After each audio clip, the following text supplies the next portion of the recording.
সুইডেনের একটা শহরের নাম আছে বোরোস। বোরোস শহর সুইডেনের প্রায় মাঝামাঝি জায়গায় অবস্থিত, মধ্যাঞ্চলের একটা দেশ। আমরা যখন সুইডেনে আসার পরে সুইডেনের বিভিন্ন শহরের ইতিহাস, ঐতিহ্য এবং বিভিন্ন সময় দেখেছি যে ইউনিভার্সিটিগুলোর কোর্সগুলো দেখলে দেখা যাচ্ছে যে টেক্সটাইল ইঞ্জিনিয়ারিং এর সাথে সম্পৃক্ত কোর্সগুলো এই বোরোস ইউনিভার্সিটিতে আছে এবং ওরা এই কোর্সগুলো এখনো পড়ায়।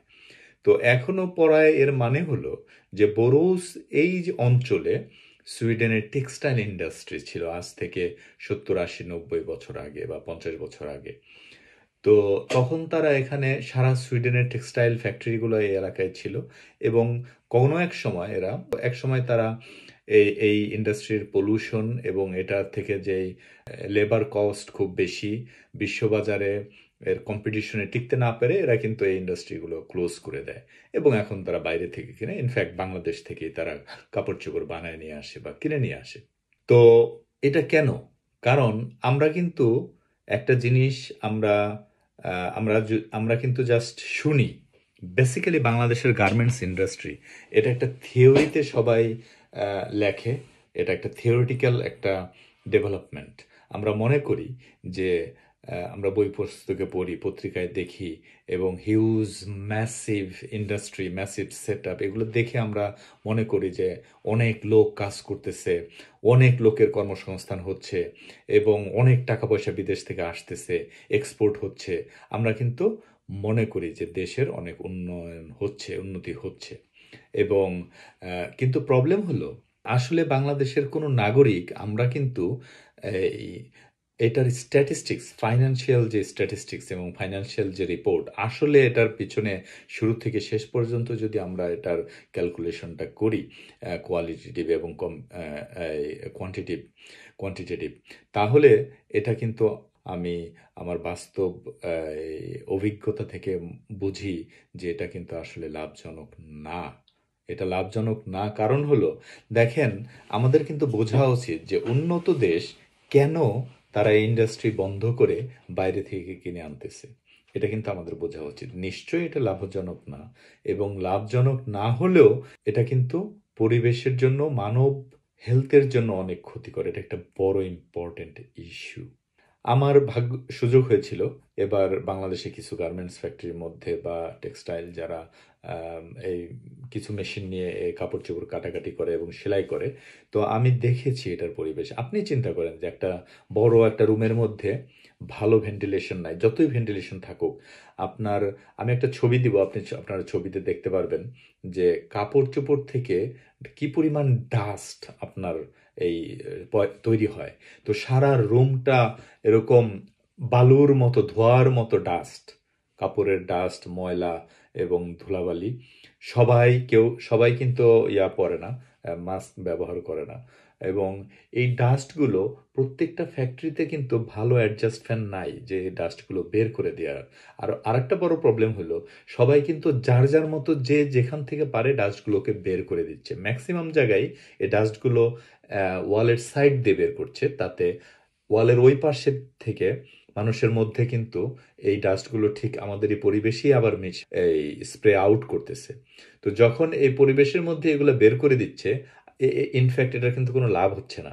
মানে এই রুম থেকে বের করে আপনি বাইরে দিয়ে দিচ্ছেন, ওইখান থেকে মানুষজন যাতায়াত করতেছে, বা আরেকজনের বাড়ি, আরেকজনের বাসা, বা আরেকটা ফ্যাক্টরি, ওইখানে কিন্তু তার মধ্যে এই জার্মগুলো যাচ্ছে। বেসিক্যালি এই ডাস্টগুলো এতই মানে প্রকট এবং প্রকর এবং অনেক সংখ্যায় এত বেশি, পরিমাণে এত বেশি, যে এগুলো থেকে আমাদের জেনারেশন টু জেনারেশন যারা কাজ করছে তাদের কিন্তু লাংসে ক্যান্সার হচ্ছে, লাংসে প্রবলেম হচ্ছে, ব্রঙ্কাইটিস হচ্ছে এবং ঠান্ডা লাগছে খুব তাড়াতাড়ি বেশি, ফুসফুস জাতীয় জনিত রোগে তারা দীর্ঘদিন ভুগছে এবং এটার ফলে একটা এন্টায়ার জেনারেশন কিন্তু এই প্রবলেমটা ফেস করছে। আর কাপড় চোপড়ের যে রং করা হয়, কালার কিন্তু সম্পূর্ণটাই কেমিক্যাল। এখানে কোনো প্রাকৃতিক কোনো কিছু নাই, পুরাটাই কেমিক্যাল। তো এই কেমিক্যালটা হিউজ ইন্টেন্স।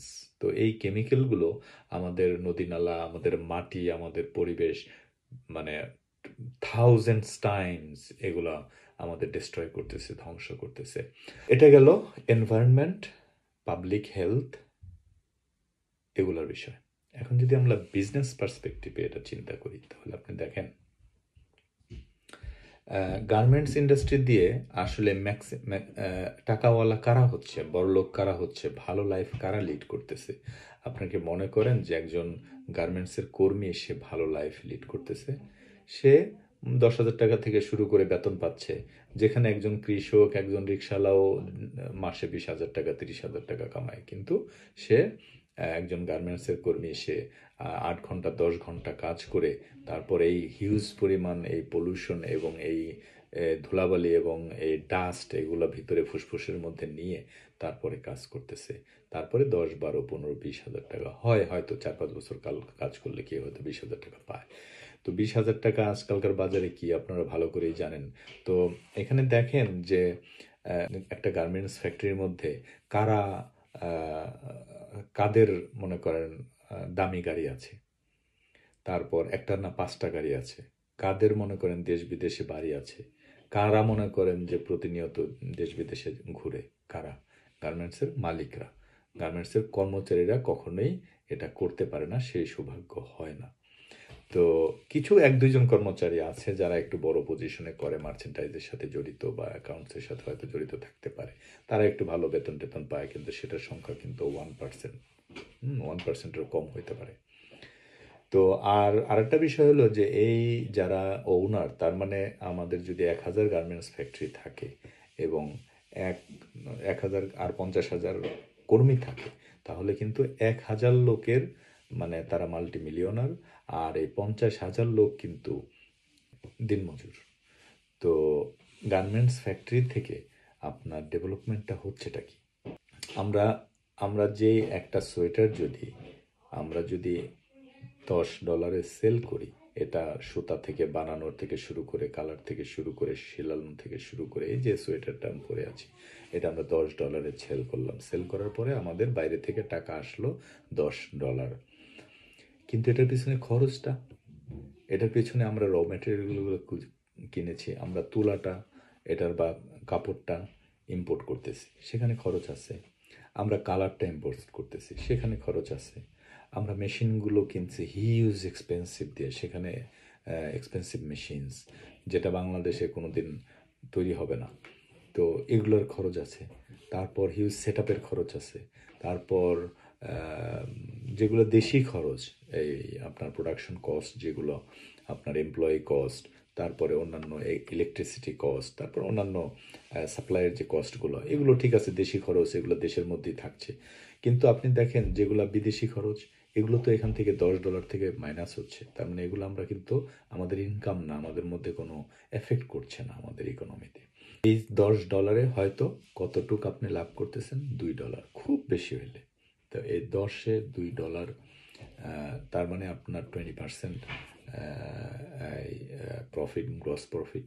তো এর মধ্যে থেকে আরও অনেক খরচ আছে, অ্যাকাউন্টিং খরচ আছে, ট্যাক্স আছে, ডিউটিস আছে, ডেপ্রিসিয়েশন আছে, তারপর কমিউনিকেশন, তারপর আপনার মার্কেটিং, এরকম অনেক ধরনের খরচ আছে। তো এগুলো বাদ দিলে আসলে হয়তো 10% নেট প্রফিট থাকতে পারে। তো 10% নেট প্রফিট থাকলে এখান থেকে এটা কিভাবে আপনার দেশের সবচেয়ে সেকেন্ড আপনার পপুলার এবং সবচেয়ে বড় ইন্ডাস্ট্রি হইতে পারে? প্রথম ইন্ডাস্ট্রি রেমিটেন্স, অফকোর্স। সো এইটা আমার মনে হয় না যে এটা একটা বড় খুব ভালো একটা প্রফিটেবল এবং খুব ভালো ইন্ডাস্ট্রি। এর চেয়ে ব্যাংকিং ব্যবসা কিন্তু অনেক ভালো। তারা 100% প্রফিট করতেছে, 200% প্রফিট করতেছে, এবং বাইরের কাউকে তেমন কিছু দিতে হচ্ছে না, কোনো কিছু ইম্পোর্ট করতে হচ্ছে না। আমরা ভিতরেই এখান থেকে আমরা সার্ভিস থেকে জেনারেশন করতে পারছি, এবং ব্যাংকে কিন্তু কর্মচারীদের বেতন অনেক অনেক বেশি।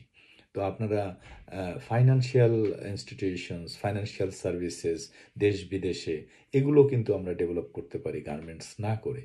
তো গার্মেন্টসের আপনার শ্রমিকদের লাইফের কথা চিন্তা করেন, এদের স্বাস্থ্যের কথা চিন্তা করেন, পরিবেশের কথা চিন্তা করেন। এতগুলো লোককে এনগেজ করে রাখা, এরা অন্য কিছু করলে ভালো করতে পারতো। তা বেশিরভাগই হলো মহিলা কর্মী। এই মহিলা কর্মীগুলো তাদের অনেক এফেক্ট হচ্ছে, পরিবারে এফেক্ট হচ্ছে।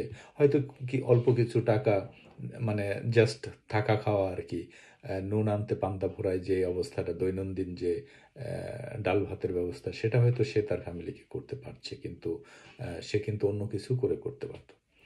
আরেকটা জিনিস আপনার দেখেন, যেটা ধরুন একটা বাড়িতে বাংলাদেশে যদি ৮০,০০০ গ্রাম থাকে, তো ৮০,০০০ গ্রাম অথবা ১০০,০০০, আমি এরশাদের সময় শুনেছি যে ৬৮,০০০ গ্রাম বাঁচলে বাংলাদেশ বাঁচবে। এরশাদের সময় যদি ৬৮,০০০ গ্রাম থাকে, এখন ধরেন ৬১,০০০ থেকে ১,০০,০০০ গ্রাম আছে ফর এক্সাম্পল। তো ১,০০,০০০ গ্রামে কি পরিমাণ হাউস হোল্ড বা বাড়ি আছে, ধরেন তার চেয়ে ৫০০ গুণ বেশি। তো এই প্রতিটা বাড়িতে যদি আমরা ১% করে জমিতে আমরা আমাদের নিত্য প্রয়োজনীয় জিনিস চাষ করি বা আবাদ করি, সেটা কীরকম? মনে করেন আমাদের প্রত্যেকটা ফ্যামিলিতে রান্না করার সময় গরম মশলা খুব এক্সপেন্সিভ। গরম মশলা বলতে আপনার এলাচি, দারচিনি, লবঙ্গ, জয়ফল, জয়ত্রী, জিরা, এগুলো, তেজপাতা। তো দেখেন, একটা তেজপাতা গাছ যদি আপনার বাড়িতে থাকে, তাহলে আপনার সারা বছরে তেজপাতা কিনতে হবে না, গ্যারান্টি দিলাম আমি। অথচ ১ কেজি তেজপাতার দাম কিন্তু কয়েক হাজার টাকা।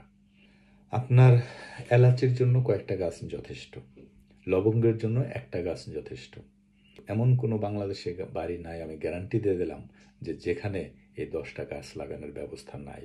তো আমরা যদি প্রত্যেকের বাড়িতে 10টা করে গাছ, আমরা এরকম এলাচি, দারচিনি, লবঙ্গ, তেজপাতা, এগুলো সব মিলে 10টা গাছ আমরা লাগায় রাখি, তাহলে কিন্তু সারা জীবনে এই ফ্যামিলির আর কখনো এই গরম মশলা কিনতে হবে না, বা এই মশলাগুলো কিনতে হবে না, উল্টা সেল করতে পারবে। কিন্তু আমরা কিন্তু সেটা কখনো করি না বা করা হয় না।